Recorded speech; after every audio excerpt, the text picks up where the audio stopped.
మచిలీపట్నంలో అంబేద్కర్ విగ్రహ సర్కిల్లో విగ్రహం చుట్టూ భారీ ఓపెనింగ్ బ్యానర్లు దర్శనమిచ్చాయి.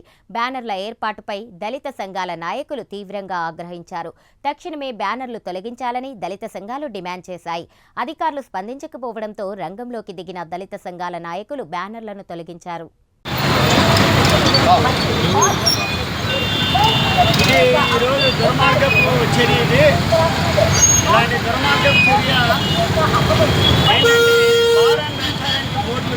అంబేద్కర్ స్టాచ్యూకి కట్టడం జరుగుతుంది. వాళ్ళ జ్ఞానం అనేది ఉందా లేదా మేము అక్కడ పోతుంది. ఇప్పుడు అధికార పార్టీ కాబట్టి ఏదైనా పెట్టుకున్నా 4 రోజులు 5 రోజులు బాగున్నారు. మామూలు కూడా బుద్ధి లేని వాళ్ళు ఉన్నారు. వాళ్ళు కూడా గణనాయకుల్లాగా పెడుతున్నారు. అది కూడా తప్పేం మేమేం కాదని అనట్లేదు. కానీ బార్ అండ్ రెస్టారెంట్లు పెట్టడం అనేది ఏంటిది? అంబేద్కర్ బొమ్మ కట్టడం ఏదో ఒకటి పీకారు, మళ్ళీ అక్కడ ఒకటి పెట్టారు. అంటే అంత దుర్మార్గమా? ఇక్కడే పెట్టి గ్లాసులు పెట్టి అన్నైతే పోతామా పాయింట్ పెట్టేసి ఏదైనా చేసేదానికి జ్ఞానం ఉండేటట్టు చేస్తే చాలా బాగుంటుంది. మరి ప్రభుత్వం ఏమంటే నేను కడతం తప్పు వచ్చింది. ఇక్కడ ప్రతిదీ కడతమే చాలాసార్లు చెప్పాం. మరి అధికార పార్టీ ఉంది కానీ కట్టుకుంటారు. ఇప్పుడు అనుమానాలు ఏదైనా వచ్చి కట్టుకోవచ్చు.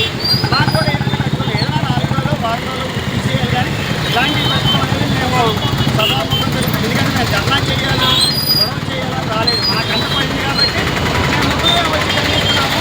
ఇది మొట్టమొదటిగా మీకు చెప్పదలుచుకున్నాం. ప్రభుత్వానికి కానీ పెట్టే వాళ్ళకి కానీ ఈ విషయాన్ని మాత్రం కరాఖండిగా నేను దళితుల తరఫున నాయకుడిగా ఖండిస్తున్నాను.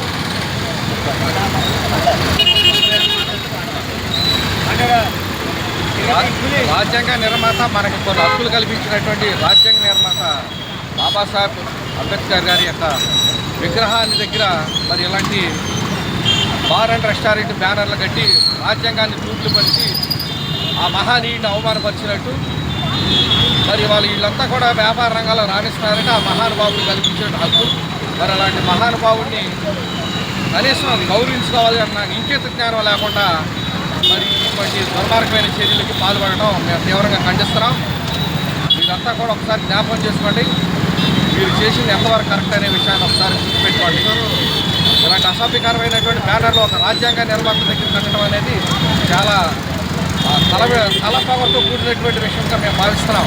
మీకు డబ్బు ఉండొచ్చు, ఆదం ఉండొచ్చు, అంతే తప్ప మీరు మీ అహంకారాన్ని ఎవరి మీద చూపుతారు?